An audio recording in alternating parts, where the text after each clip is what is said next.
Emiel and I have had a wonderful summer full of outdoor adventures and biking and walking and traveling, and we're excited to tell you about one of the products from Nootropics Depot that has helped keep us energized on all those adventures, and that has been our new Peruvian Black Maca powder. This guy right here, a big tub. This time, it's a powder. You might be familiar with our 5% macamide extract, which Erika and I have been taking for many years. We're big fans of it, but that's a concentrated extract, focusing in on the macamides. Now, with this product, we do still have that extract in there, the 5% macamide extract, but we are beefing it up with some gelatinized black maca from Peru. And we'll get into why we're doing that, but it definitely changes the effects profile. Erika and I have really been liking it. This is in our daily stack now. We took out our normal 5% macamide extract. We're still getting all of the benefits of that extract, now with a little bit extra. So maca is a product that you might be familiar with because it became pretty popular even in just grocery stores and supermarkets a couple years back. But if you've done any research into maca, you probably quickly learned that there are some controversies about what type of maca you should be taking and some potential warnings in terms of how it sits in your digestive tract and what effects it can have on your stomach. And we're going to get into a little bit more in detail as to why that is, and we'll also tell you why our Peruvian Black Maca is a really great choice because it is gelatinized. And Emiel has all of the technical information, but basically our maca is not only fantastic quality, it's coming from Nootropics Depot, it's tested for bioactives, but it also is going to be much easier on your digestive tract than any random pouch of maca powder that you might find at the grocery store.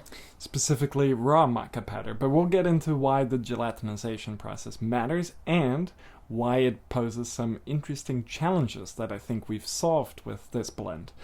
But before we do that, and this will also give you a bit of an indication of some of the magic we did to solve one of the issues with gelatinization, we actually have to mix them up.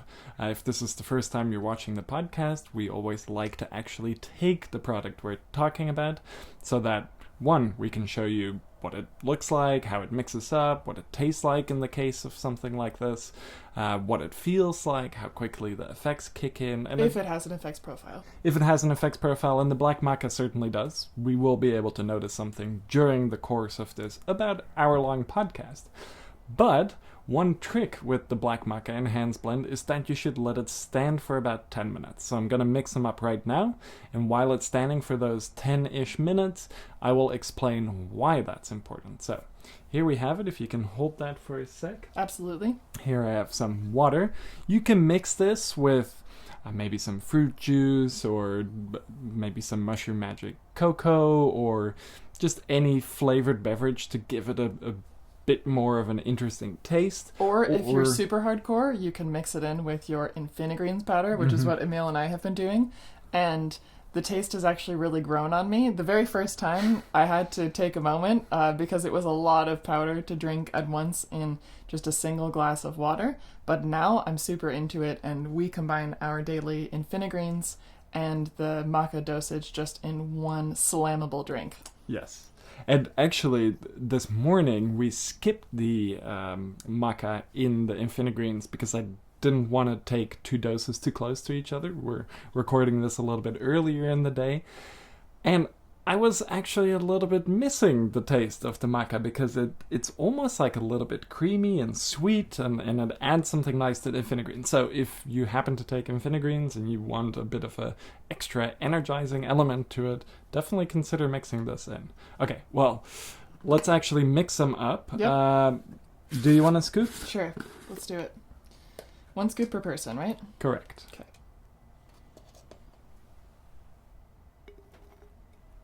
And when I open up the jar, it smells good. It smells kind of sweet, like a little bit like pancakes. Yes. Boop. Easy. Okay, so you can see one thing, it doesn't really mix all too well if you just shake it. You can maybe see it on top. There's some chunks. There's a very easy way around this. You just put a cap on here and you shake it up. And now it's basically already perfectly mixed. I like mixing it a little bit more so everything gets nicely hydrated. So let's do that. The reason why we're letting this maca stand for 10 minutes is because there is some conversion happening of some of the bioactives that are in there to bioactives that are even more active. And these bioactives that we're talking about are the glucosinolates. These are a type of compound that have a glucose group attached to it. And with the glucose group attached to it, they don't really do much. That glucose group has to get ripped off, and when it has gotten ripped off, you have a new compound called an isothiocyanate. So those are always going to be, the glucosinolate is the precursor to the isothiocyanate, and there's a lot of different glucosinolates and isothiocyanate counterparts. So a really famous example that probably a lot of you know about already is a glucosinolate called glucoraphanin that then converts into sulforaphane, the isothiocyanate. And this is a really famous compound, and Rhonda Patrick has talked about it a lot, and a lot of these health and fitness YouTubers have talked about it, and we're actually in the process of developing a sulforaphane product too, which is why we picked up some skills that we applied to maca.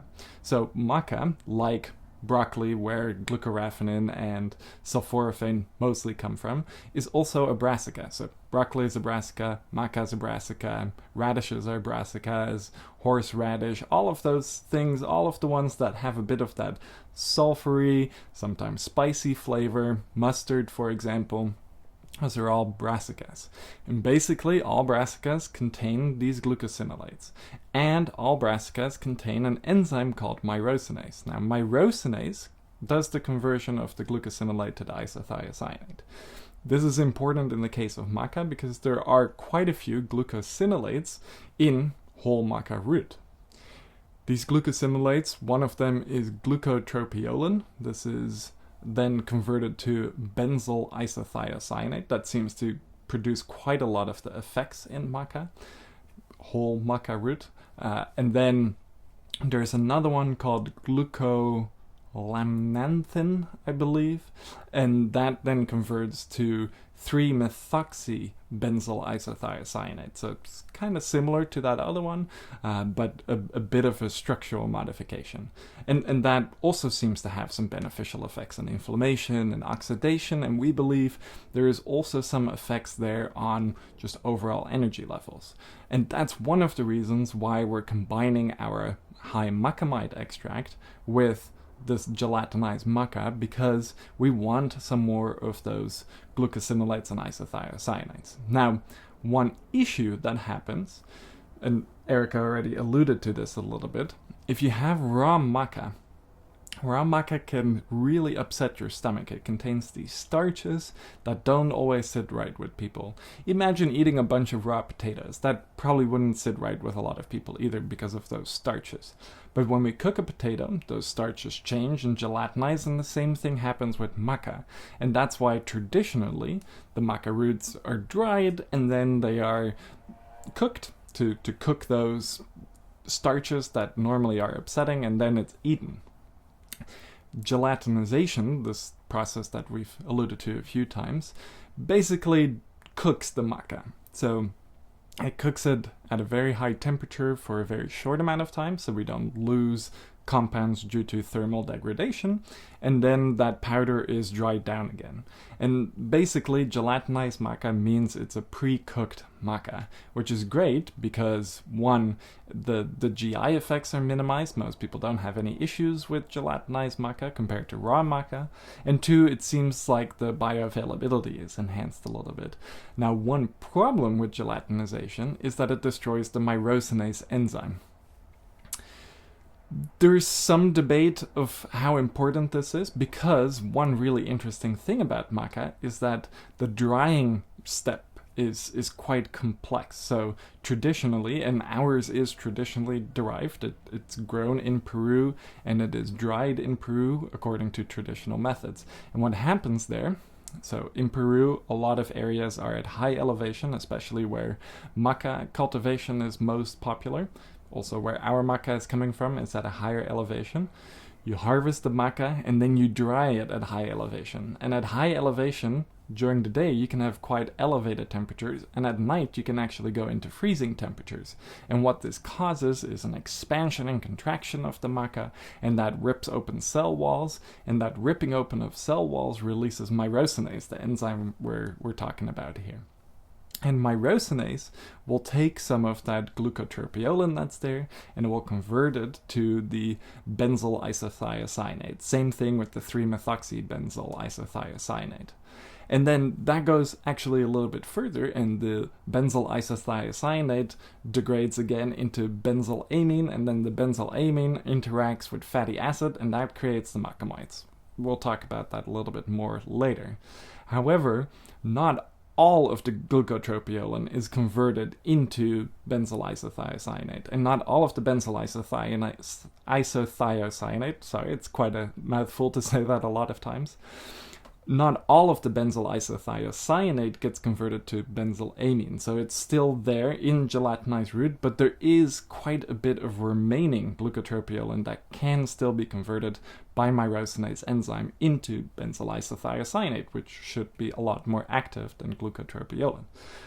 Now, the gelatinization process destroys myrosinase, so if you have a gelatinized maca product, you basically will never convert those remaining glucosinolates into their isothiocyanate counterparts. And we thought that's kind of a shame because those compounds do really seem to have an interesting effect, and in our experience some of them also seem to have a bit of an energizing and stimulating effect, so we wanted to maximize that. Now to do that, we basically just needed to add in myrosinase again, and because we've been doing some research on the conversion of glucoraphanin to sulforaphane, we had some tricks up our sleeves, and one of these tricks was horseradish. And horseradish contains a lot of myrosinase. It also contains some cool glucosinolates and isothiocyanates, which we'll touch on in a sec. But mainly, horseradish contains a really good and very active form of myrosinase that is very efficient at converting those glucosinolates to isothiocyanates. So we put in the myrosinase containing horseradish into the Black Maca Enhanced blend.